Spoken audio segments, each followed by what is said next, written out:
Good afternoon, and welcome to True Crime Mysteries. If you're new to the channel, hello and welcome, and if you're returning, welcome back. As always, if you could give this video a like and comment with your thoughts down below, that would be much appreciated as it helps the channel to grow. And if you're not yet subscribed to the channel, go ahead and click that red button because I make more content like this, and hit the little bell icon so you get notified when I post because I am bad at keeping a regular schedule. Today, we are discussing 3 hired hitman fails. Let's get into it. Number 1. Lulu Dorantes. Ramon Sosa was a fighter from a young age. Originally from Carolina, Puerto Rico, he grew up boxing with his father and dreamed of making it big. When he was young, he moved to Houston, Texas, but returned to Puerto Rico at age 17 to become a professional boxer. He succeeded, and during his career, he became known as the Puerto Rican Express. After a few years, he longed for a life outside the ring. He went back to Houston, Texas, and began training professional fighters instead. He then met his first wife, had 3 kids, and opened up his first boxing gym.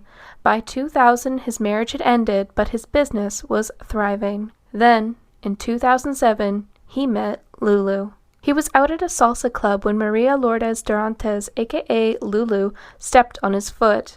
They instantly connected, and that night, they danced the night away. Ramon said in an interview, "I was under her spell." Ramon proposed to Lulu after 1 year of dating, and they married on March 15, 2009.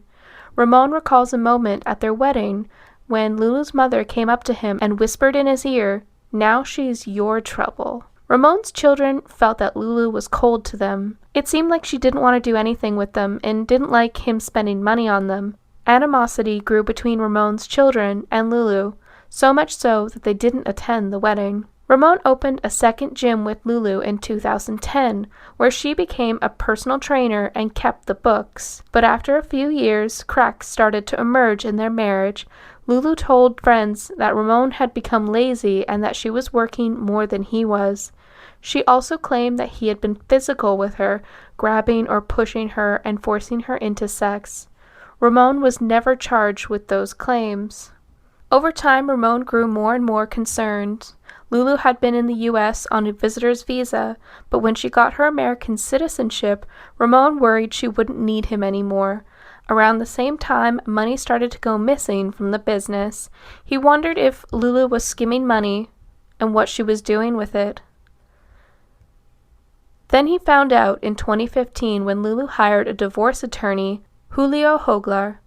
Lulu had brought Hoglar photos of scratches on her arms that she claimed were from Ramon forcing himself on her. Ramon claimed it was fabricated. She also had a photo of a hole in a door, which Ramon admitted he caused by punching the door out of frustration with Lulu's accusations. During all of this, Lulu and Ramon lived on different floors of the same home. Lulu continued to confide in friends that she feared Ramon would seriously hurt her. Then, in June 2015, a man named Mundo was working out at the gym and overheard a conversation between Lulu and her 16-year-old daughter. Mundo, who was friends with both Ramon and Lulu, said that they were discussing a client at the gym who allegedly had ties to Hitman, and they mentioned Ramon. The next day, Mundo confronted Lulu, and she told him that she was tired of Ramon and wished he'd disappear. He knew his friend was in danger, so he acted fast. He convinced Lulu that he believed her abuse claims and that he had trusted connections to a hitman she could use. He then told Ramon everything. They called the police, and they were told nothing could be done based on the conversations alone. They needed hard evidence. And so Ramon and Mundo decided to launch their own undercover investigation. First, Mundo would pretend to hire a hitman for Lulu named Paco. Using burner phones, he would text details of the murder for hire to the hitman so he could show Lulu it was legit, but the person on the other end of the text would be Ramon. Ramon was going to pretend to be his own hitman. At the same time, Mundo started recording his conversations with Lulu to gather evidence, including a conversation where she was explicitly saying she wanted Ramon killed. ¿Qué pasó, Lulu? Nah, pues nomás ellos, bueno, con lo que usted ofreció, pues de perdido saben que todavía está en serio que quiere que lo maten, todo está bien. Sí. No, sí, definitivo. O sea, de que se lo echen, que se lo echen. O sea, vale madre, eso, ¿no? Y de que les voy a pagar, les voy a pagar. But they started worrying about Lulu. What if she had someone else hired as a backup? What if she ran out of patience and had the job completed herself?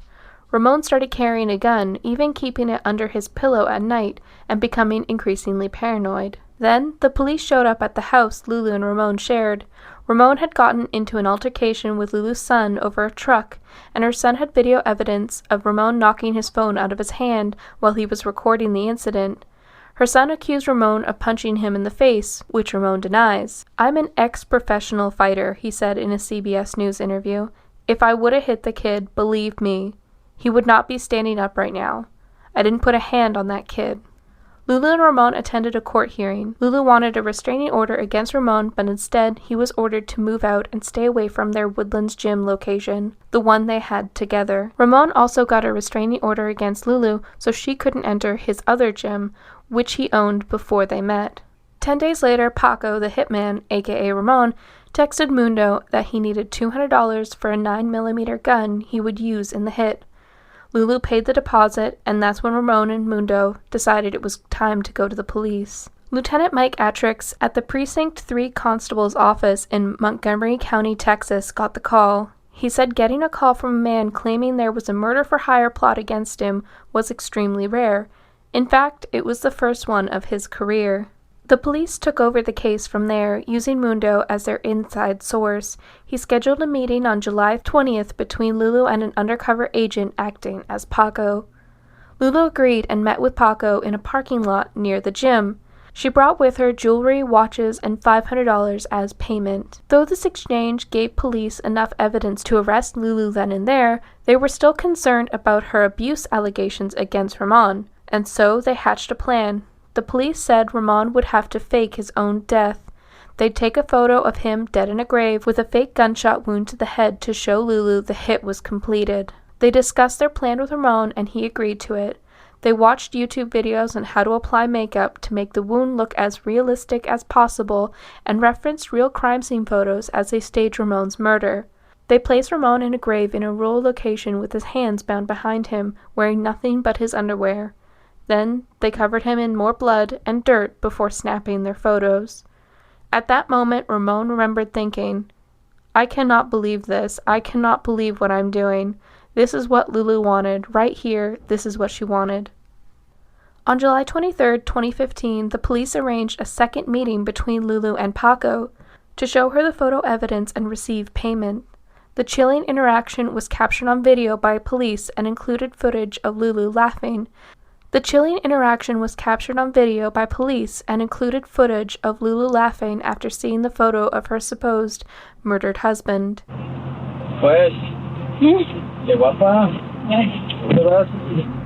She paid him the rest of the money. Tengo 1000.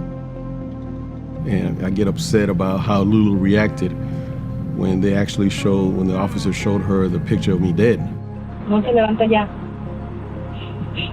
She started laughing and raising her hands, and I tell people, like, she hit the lotto. This is her big shot.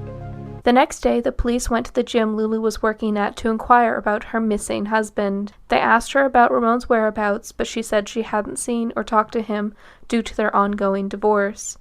The police then placed her under arrest, and she was charged with solicitation of capital murder. While Lulu awaited trial, her assault charges against Ramon were dismissed. She also agreed to a divorce settlement which gave Ramon both gyms and their house. In October of 2016, 41-year-old Lulu Dorantes pled guilty to a reduced charge of second-degree solicitation of murder, avoiding a trial and possible life sentence. She was given 20 years in state prison.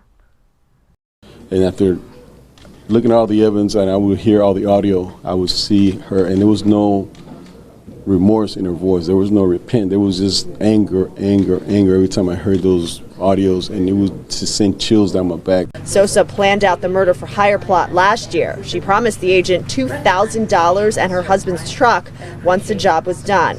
Her husband, Ramon, spoke out in court and said he and his wife were going through a divorce and everything would be split down the middle. But it wasn't good enough. She wanted him dead, all for the greed of money. And there was a time that I was thinking maybe, I should just go forward and say, look, man, this is wrong. But every time I listened to the audio, she wanted me dead bad. She wanted me dead bad. She even said it that I was better to her dead. Number 2. Balenga Kalala. In 2004, Noella Rukundo immigrated from Burundi, East Africa to Melbourne, Australia as a refugee to start a new life with her 5 children. During her immigration, she met a fellow Congolese refugee named Balenga Kalala. Kalala was a forklift operator whose wife and children had been killed by a rebel army in Congo before he came to Australia. They shared a social worker who would ask Kalala to translate for Noella as they both spoke Swahili. They quickly fell in love and got married. Over the years, they had 3 more children together. Then Kalala began to suspect Noella was cheating on him, though his accusations were never proven. He was convinced, though, and wanted to have her killed, so he devised a plan. In January of 2015, Noella was back in Burundi for her stepmother's funeral. She was staying at a hotel and got a call from her husband. She walked outside and was immediately confronted by an armed man who directed her to get into a vehicle. There were 2 other armed men who were waiting for her inside. She was blindfolded and taken to a warehouse where they tied her to a chair. But instead of murdering her, they told her everything. Her husband had paid them nearly $7,000 to kill her, but since they didn't murder women or children, they refused to follow through with it. Instead, the kidnappers were just going to tell Kalala that they'd kill Noella and they'd keep the money. At first, she didn't believe their claims about her husband.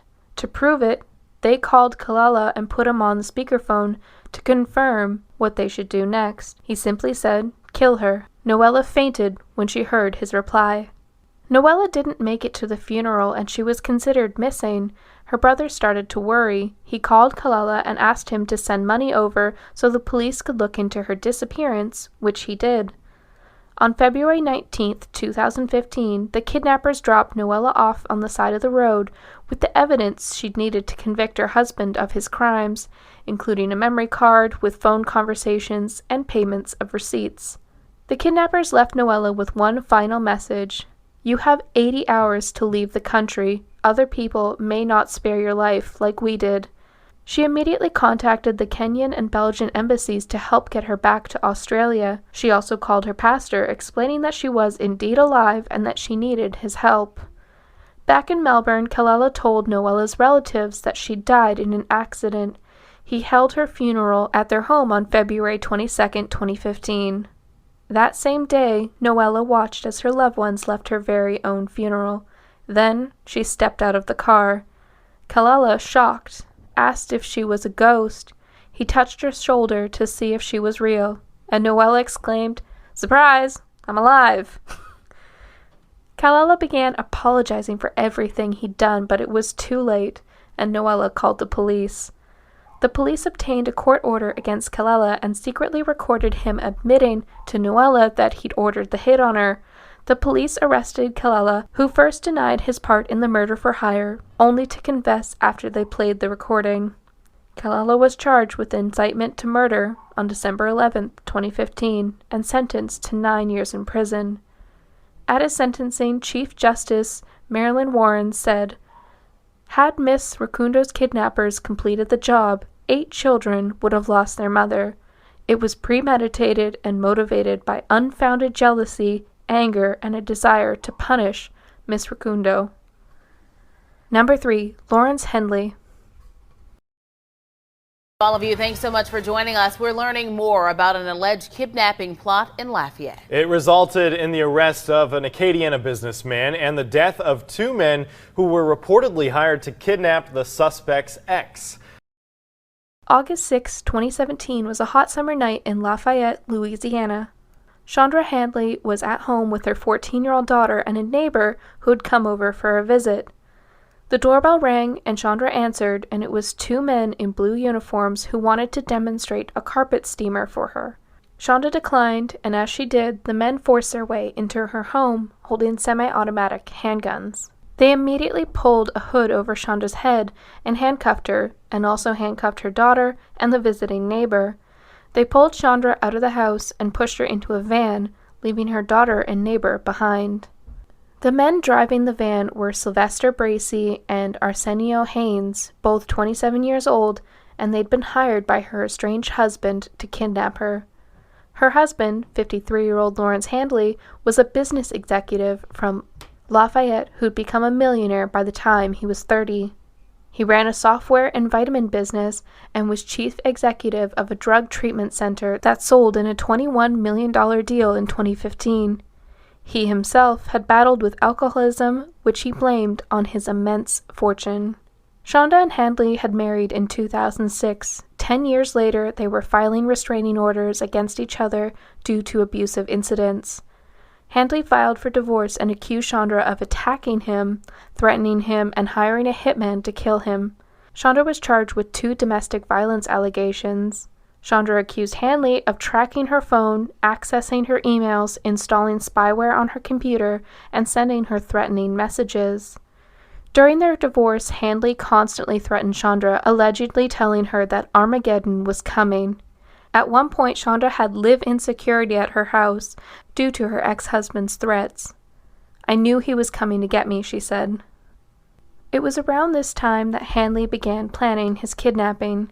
His lawyer said Handley had been using methamphetamine and cocaine for days beforehand, and that he planned to rescue Shonda from the kidnappers so he could be seen as a hero and win her back. To pull it off, he needed hitmen. Enter Bracy and Haynes, both from Mississippi and both with criminal records. He met with them at his family camp near Woodville, Mississippi, which was captured on video surveillance. In the video, Handley offers to pay the men for the crime in 19 gold bars. Detective Jarrett Istray obtained a video of Handley planning the kidnapping, along with checklists and evidence of him renting the van and handcuffs used by the kidnappers. During the van ride, the kidnappers threatened, tortured, and abused Shonda. When they hit a traffic jam on Interstate 10, they decided to make their own shortcut and began speeding along the shoulder of the road. That's when they were spotted by an off-duty sheriff's deputy, who speculated the vehicle may be stolen and tried to stop it. They began a high-speed chase until the driver drove off the road onto a dead-end street. The kidnappers then abandoned the van with Shonda inside and attempted to flee the scene by jumping into the Intercoastal Canal. The police were unable to locate the men until less than a day later, when their bodies were found. They'd both drowned. Handley was arrested 4 days later at the hotel near New Orleans, where he was trying to escape the country by chartering a plane. In July of 2021, he pleaded guilty to 2 counts of second-degree kidnapping and 1 count of attempted second-degree kidnapping. He faced up to 35 years in prison. Handley originally pleaded not guilty by reason of insanity, which was disallowed after he was determined to be mentally competent enough to stand trial. Since he entered a plea deal, he avoided an aggravated kidnapping charge, which would have landed him a life sentence. Well, that is it for this video. As always, please give this video a thumbs up if you like the content and subscribe for more if you haven't already. If you've done all that and want to support me in the channel, we have channel membership and Patreon to get early access, members-only content, and more. We also have merch and other goodies in the description box below and links to all my socials. But until then, I will see you all in the next one. Bye for now.